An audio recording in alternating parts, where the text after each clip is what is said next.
누가복음 24장 44절부터 53절까지의 말씀 한 절씩 교독하겠습니다.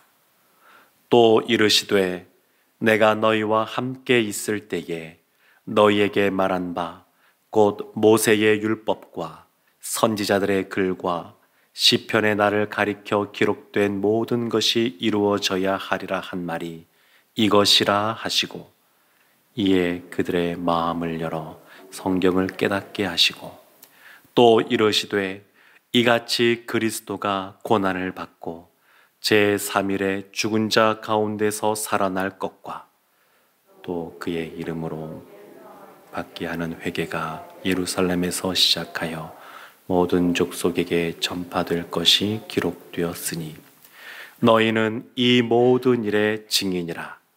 볼지어다 내가 내 아버지께서 약속하신 것을 너희에게 보내리니 너희는 위로부터 능력으로 입혀질 때까지 이 성에 머물라 하시니라. 예수께서 그들을 데리고 베다니 앞까지 나가사 손을 들어 그들에게 축복하시더니 축복하실 때에 그들을 떠나 하늘로 올려지시니 그들이 그에게 경배하고 큰 기쁨으로 예루살렘에 돌아가 늘 성전에서 하나님을 찬송하니라. 아멘. 예수님께서 십자가 그 죽음으로 끝나지 않으시고 우리의 모든 죄를 대속하기 위한 십자가의 죽음으로 끝나지 않으시고 부활하셨습니다. 사흘 만에 부활한 이후에 이 땅에 40일 동안 계시면서 하나님 나라에 대하여 예수님의 그 고난과 십자가와 부활이 어떤 의미인지에 대하여 제자들에게 가르쳐 주었습니다. 그리고 오늘 드디어 예수님께서 승천하시는 장면이 나옵니다. 예수님께서 승천하실 때 어디에서 어떤 모습으로 제자들과 함께 시간을 보내셨냐면 50절 말씀에 이렇게 나옵니다.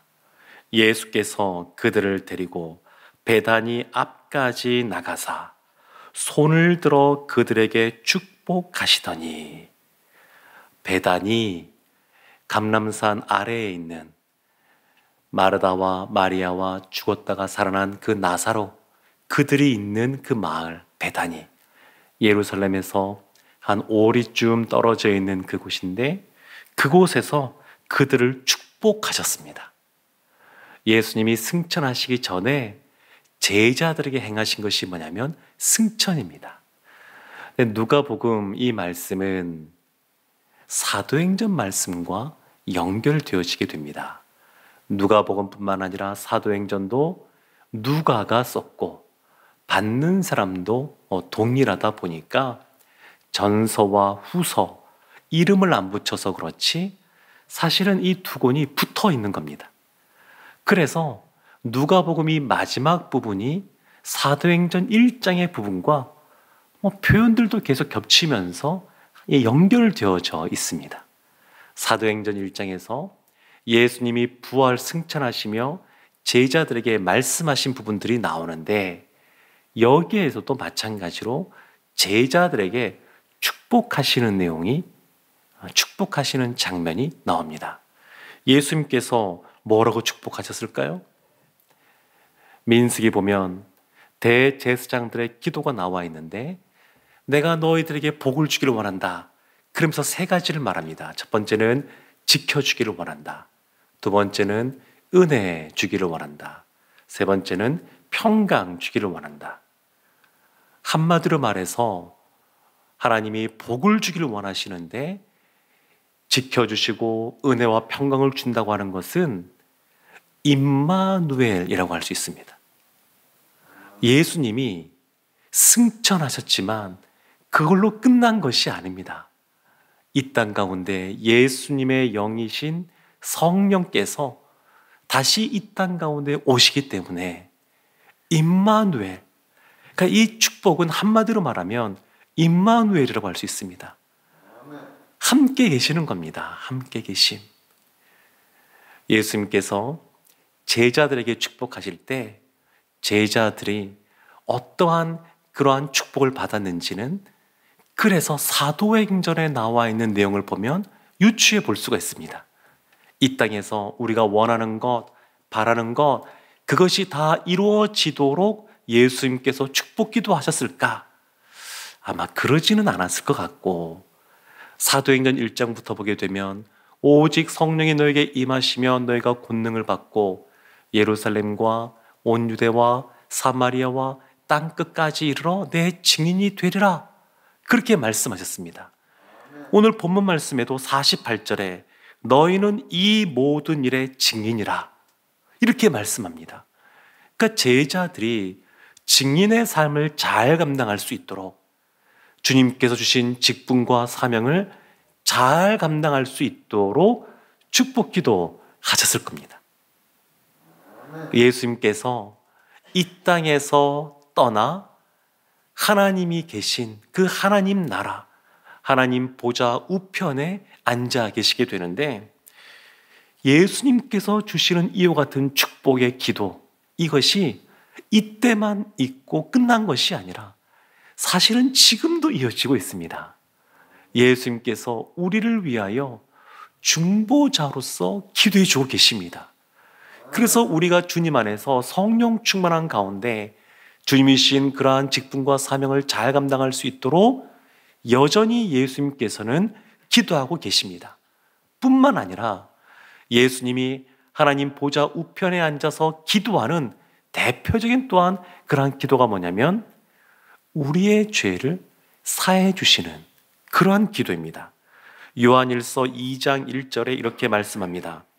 나의 자녀들아, 내가 이것을 너희에게 쓰면 너희로 죄를 범하지 않게 하려 함이라. 만일 누가 죄를 범하여도 아버지 앞에서 우리에게 대언자가 있으니 곧 의로우신 예수 그리스도시라. 예수님이 우리의 죄를 대신 하나님 앞에 대언자로서 이 모든 것을 또한 아뢰는 것을 볼 수 있습니다. 그러니까 우리의 죄, 우리의 그 먹보다도 더 검은 우리의 이 죄, 이것을 용서하기 위하여 십자가를 지셨고, 그리고 여전히 지금도 우리의 죄를 위하여 기도하고 계시는 분이 예수님이십니다.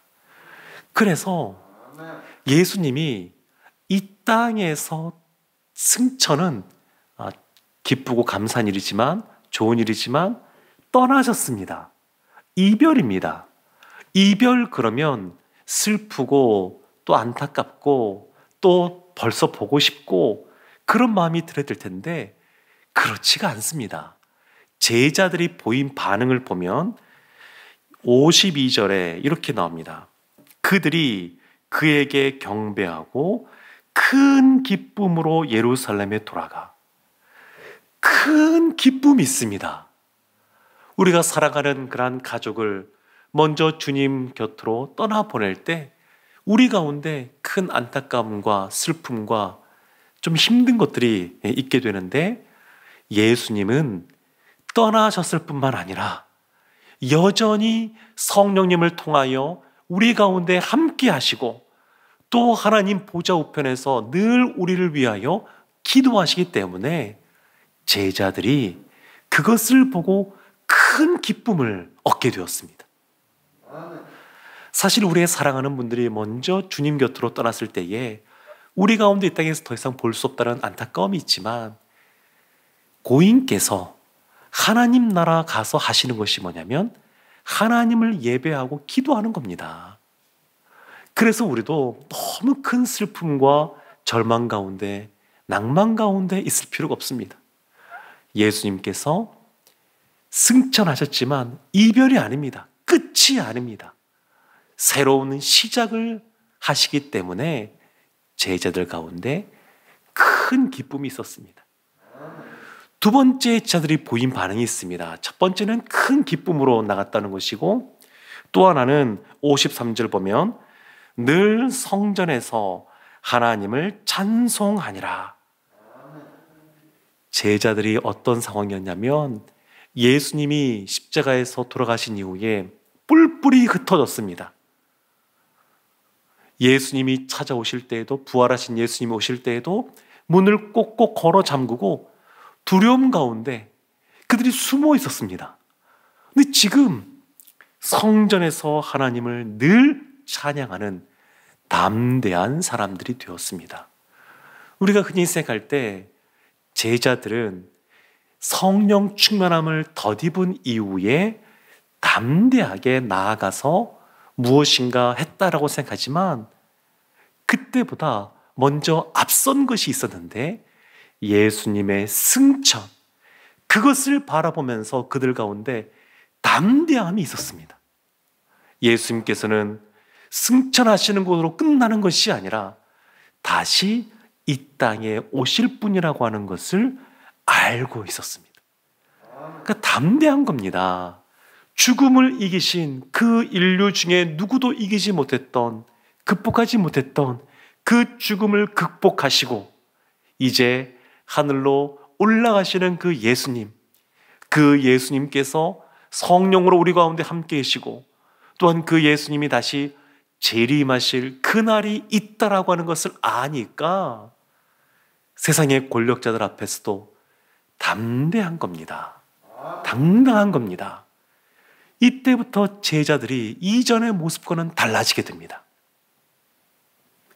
사도행전에도 나오지만 1장 말씀 보면 그 제자들이 마가의 다락방에서 모여서 오로지 기도하는 일에 집중하게 됩니다. 성령이 너희들 가운데 올 때까지 예루살렘을 떠나지 말라, 그 말씀이 사도행전에도 나오고 1장에도 나오고 오늘 본문 말씀 49절 말씀에도 나옵니다. 이 성에 머물라, 그 말씀이 나오는데 이 말씀처럼 그들이 모이기를 힘쓰고 오로지 기도하고 또 성전에서 하나님을 찬양하고 경배하는 이러한 모습이 나타납니다. 예수님의 승천을 본 이후입니다. 그 이전에 예수님이 부활하실 것이다, 이 말씀을 들었지만 그것이 무슨 말인지 이해도 못하고 마음에 믿음도 없어서 예수님이 살아나셨다라는 말씀을 들었어도 늘 두려움 속에 떨던 사람들이 제자들이었는데 부활에 대한 말씀과 지금 승천을 보는 장면은 제자들에게 있어서 전혀 다른 반응을 이끌어냅니다. 이제 예수님의 부활하신 것을 알고 믿게 된 이후에 승천하신 걸 보면서 아, 예수님이 하신 말씀은 다 성취되는구나. 우리의 생각과 또 이성과 판단으로 받아들이기 어렵다 한다 할지라도 말씀은 성취되는구나. 예수님이 부활할 것이다, 그 말씀이 성취된 것처럼 승천하시는 이 예수님이 내가 다시 오겠다라고 말씀하셨으니 그 말씀대로 성취되겠구나, 이런 믿음이 있는 겁니다. 그러니까 담대함이 생긴 겁니다. 그리고 떠나지 않고 오로지 기도하는 일에 힘썼습니다. 그랬더니 우리가 잘 아는 것처럼 사도행전 2장 말씀에 오순절 마가의 다락방에 120명이 함께 모여 기도할 때 그들 모두에게 다 성령의 충만함이 임했습니다. 한 사람도 예외 없이 그 공동체 전체가 다 성령의 충만함을 입었습니다. 그리고 그들이 한 것이 뭐냐면 예수님께서 너희는 이 모든 일의 증인이라, 이 말씀을 하신 것처럼 그들이 복음을 증거하는 증인의 삶을 살게 됩니다. 사랑하는 성도 여러분, 마음속에 두려움과 의심이 가득했던 제자들, 예수님께서 찾아오셔서 엠마오로 가던 그 두 제자를 만나주시고 모여있던 예루살렘의 제자들을 만나주시고 그들의 마음문을 열어주셨습니다. 또 그들 가운데 이 말씀을 깨닫게 할 뿐만 아니라 그들 가운데 말씀을 있는 그대로 믿을 수 있는 믿음을 주셨습니다. 그래서 그 믿음 속에 담대하게 예수님이 다시 재림하실 그날 아직 보지 못했지만 아브라함이 믿음은 바라는 것들의 증거라고 말씀했던 것처럼 그 보이지 않는 것들의 증거라고 말씀하셨던 것처럼 그것을 보게 된 겁니다. 아브라함이 먼 훗날 믿음의 자녀들이 많아지게 될 것을 이미 그때 바라보고 믿음의 삶을 살았던 것처럼 이 제자들이 보이진 않지만 믿음의 눈으로 이미 바라보고 담대한 가운데, 기쁨 가운데 모이기를 힘쓰고 하나님을 경배하는 삶을 살았습니다. 사랑하는 성도 여러분, 오늘날 우리에게도 동일하게 예수님이 우리를 축복하시는 줄로 믿습니다. 하나님 보좌 우편에 계시면서 우리를 위해 여전히 기도하고 계시고 성령 하나님을 통하여 우리 가운데 담대함을 주시고 믿음을 주시고 우리의 주신 사명을 감당케 하는 줄로 믿습니다.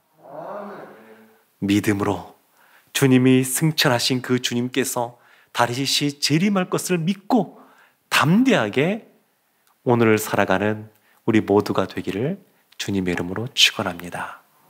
아멘. 기도하겠습니다. 하나님, 예수님이 승천하신 그대로 재림하실 줄로 믿습니다. 예수님이 제자들을 축복하신 것처럼 저희들도 축복하실 줄로 믿습니다. 우리도 제자들처럼 담대하게 승천하신 그 주님께서 재림할 것을 바라보며 복음의 증인의 삶을 살아가게 하여 주옵소서. 날마다 모이기를 힘쓰고 기쁨 가운데 하나님을 경배하게 하여 주옵소서. 예수님의 이름으로 기도합니다. 아멘.